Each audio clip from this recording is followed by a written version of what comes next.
बोलो राम जी महाराज की जय। सदगुरु सुखराम जी महाराज ने धन्य हो।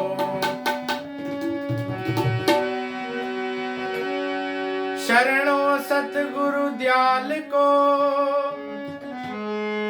मुख हृदय हरि नाम। नित प्रति संगत साधकी, आजीवन मुक्ति सुख राम। समरथ साहिब नीत भजो ये, समरथ साहिब नीत भजो ये। हर भजिया डर सब जाएली, हर भजिया डर सब जाए।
लिंग शरीर सो जन अवगत आप है मारी हेली सो जन अवगत आप है ये हेली वासु मिलत ना कीजे धीरे वासु मिलत ना कीजे धीरे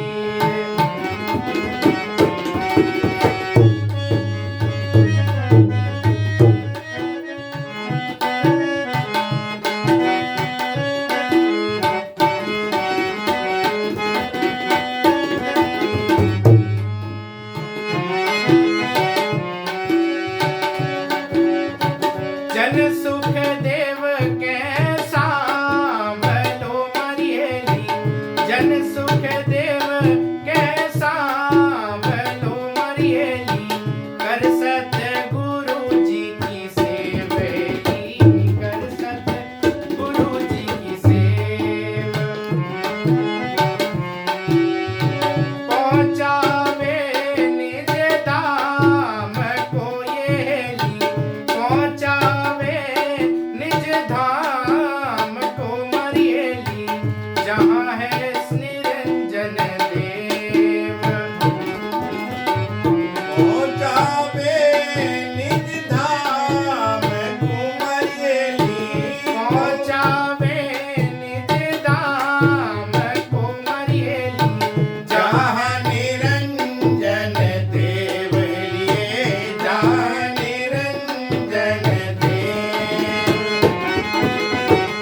समरथ साहिब नित भजो मरियली समरत साहिब नित भजो मारी हेली हर बजिया डर सब जाएगी हर बजिया डर सब जाए सदगुरु सुखराम जी महाराज ने धन्य हो सदगुरु सुखराम जी महाराज अपनी हेली में समझा रहे हैं। महाराज कहते हैं कि समृत साहिब नित भजोए हेली हर भजियां डर सब जाए। महाराज कह रहे हैं कि परमात्मा जो है वो समृतवान है। समृत का मतलब ये है कोई समृतवान होता है तो सर्वगुण संपन्न जो होता है उसे समृतवान कहते हैं। तो ऐसे ही परमात्मा है वो सर्वगुण संपन्न है। और जैसे कोई बलवान है और कोई निर्बल उसकी बलवान की शरण में पहुंच गया तो वो उसकी रक्षा करेगा और किसी कमजोर की शरण में पहुंच गया तो वो उसकी रक्षा नहीं कर सकता। ऐसे ही महाराज फरमा रहे हैं कि समृत साहिब नित भजो हेली। परमात्मा जो है वो बलवान है समृद्धवान है और उसको उसका नाम का सिमरण रात और दिन करो हर भजियां डर सब जाए। महाराज कह रहे हैं जो परमात्मा का भजन करता है सिमरण करता है तो 3 लोक 14 भुवन में उसे किसी प्रकार का कोई डर नहीं रहता। सारा डर उसका चला जाता है। 8 पहर 64 घड़ी ये हेली नाम रहे दिल माने।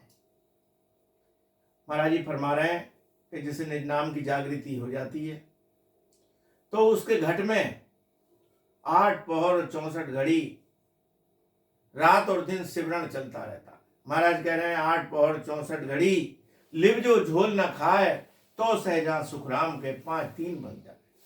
8 पहर 64 घड़ी जो परमात्मा का रात दिवस सिमरण करता है तो 8 पहर 64 घड़ी लिव जो झोल न खाए तो सहजा सुखराम के 5-3 बन जाए। 5-3 का मतलब है कि काम क्रोध लोभ मोह अहंकार जो विकार हैं उसे नहीं लगते हैं और रजोगुण सतोगुण तमोगुण ये तीनों भी विकार भी उसको नहीं लगते हैं। तो महाराज कह रहे हैं ये ताप उसको नहीं व्यापते। जो साधु जन धिन छे ये हेली पर चरण छबीजे जाए। महाराज कह रहे हैं ऐसे संत महात्मा धिन्न हैं उनके चरणों में अपना ध्यान लगाना चाहिए उनके चरणों को स्पर्श करना चाहिए। ध्यान लगो ब्रह्मांड में एली त्रिकुटी शहर मजार। ऐसे संत महात्माओं का ब्रह्मांड में ध्यान रहता है 10वें द्वार पे ध्यान रहता है और त्रिकुटी में वो रोज त्रिवेणी में स्नान करते। सो साधु जन राम है हेली बारे नित डोली लार। महाराज जी कह रहे हैं कि वो ऐसे साधु जन हैं, ऐसे संत महात्माओं को दिन है, उनके नित प्रति संगत उनकी करो। ऐसे संतों की संग करने से जीव का परम गति को प्राप्त हो जाती है। आगे महाराज जी कह रहे हैं 9 दरवाजा लांग के हेली 10वां उघाड़ जाए। 9 दरवाजा महाराज कह रहे हैं कि 6 कमल पूरब के और 6 कमल पश्चिम के। तो 9 दरवाजों को पूरब घाटी के 6 कमल पे ध्यान लगा करके और बंकनाल में शब्द उलट जाता है। उसके बाद महाराज जी कह रहे हैं कि 9 दरवाजे जो शरीर के अंदर हैं उनको लांग के और 10वें द्वार पे भजन करें। सो साधु जन केवलिए हरि बर चरण रहो लपटाए। तो ऐसे साधु जनों को, ऐसे संतों को धन्य है और उनके चरणों का ध्यान करके, उनका शिष्य बन करके जो उनसे गुरु दीक्षा ले लेते हैं, ऐसे साधुओं से, ऐसे संत महात्माओं से, तो ऐसे साधु महात्माओं का शिष्य बनने के बाद शिष्य का जो है वो कल्याण हो जाता है। 3 ताप जन जीतिया हेली नव तत्लिंग शरीर। महाराज कह रहे हैं कि 3 ताप दैहिक, दैविक, भौतिक तापा और राम राज कब होनी व्यापा। महाराज सतगुरु सुखराम जी महाराज ने भी कहा है कि 3 ताप को मेट कर सबका अमल उड़ाए और जन सुखिया गुरुदेव जी ब्रह्म के माए मिला। 3 ताप, दैहिक, दैविक, भौतिक, तापा, ये 3 ताप होते हैं कि दैहिक, दैविक और भौतिक। लेकिन जो राम भजन करता है, महाराज जी कह रहे हैं, वो 3 तापों को जीत लेता है। 3 ताप जन जीतिया हेली नव तत्लिंग शरीर। ये नव तत्लिंग शरीर हमारा जो है ये परमात्मा में विलय हो जाता है। सो जन अवगत आप हेली वासु मिलत न कीजिए दी। तो महाराज कह रहे हैं कि वो परमात्मा के जन होते हैं जो नव तत्लिंग शरीर को जीत लेते हैं। जन सुखदेव के सांवलोए हेली कर सतगुरु जी से। सतगुरु सुखराम जी महाराज कहते हैं कि ऐसे सतगुरु की सेव करो। सेव करने का मतलब ये है कि जो उनसे हमने ज्ञान लिया, सांसों सांस का भेद लिया है, तो भेद के साथ भजन करो, सिमरण करो और उसमें मन लगाओ। पहुंचावे निज धाम को हेली। महाराज जी कह रहे कि जब राम नाम सिमरण होता है और नियम से भजन होता है तो नियम जगावे प्रेम को, प्रेम जगावे जीव और जीव मिलावे सूरत में तो सूरत मिलावे पीव। तो भजन होने के बाद सच्चा प्रेम जागृत हो जाता है और निज नाम की जागृति जिसको हो जाती है तो धीरे धीरे उसको परम धाम की प्राप्ति हो जाती है। महाराज कह रहे हैं जो जन लागे आदसू नवे अंत लग कोय तो नेचे सुख राम के आप ही करता हो। जो परमात्मा का भजन सिमरण में लग जाता है और सांसों सांस सिमरण करता है, भजन करता है, तो महाराज कह रहे हैं कि एक ना एक दिन ऐसा आता है कि उसके जीव का कल्याण हो जाता है। जहाँ पहुंचा वे निज धाम को हेली जहाँ है निरंजन देव। निरंजन देव का मतलब है उसका पार ब्रह्म परमात्मा में जाकर के मिल जाता है 10वां उगाड़ करके और आनंद लोक को चला जाता है। तो महाराज जी कह रहे हैं कि ऐसे साधु जन जो हैं, ऐसे हरि के जन जो हैं, उनका ध्यान करो, उनकी सेवा करो और उनके बताए हुए मार्ग पर चलो, सांसों सांस सिमरण करो। इसी में हमारा कल्याण है। बोलो सतगुरु सुखराम जी महाराज ने भिन्न हो।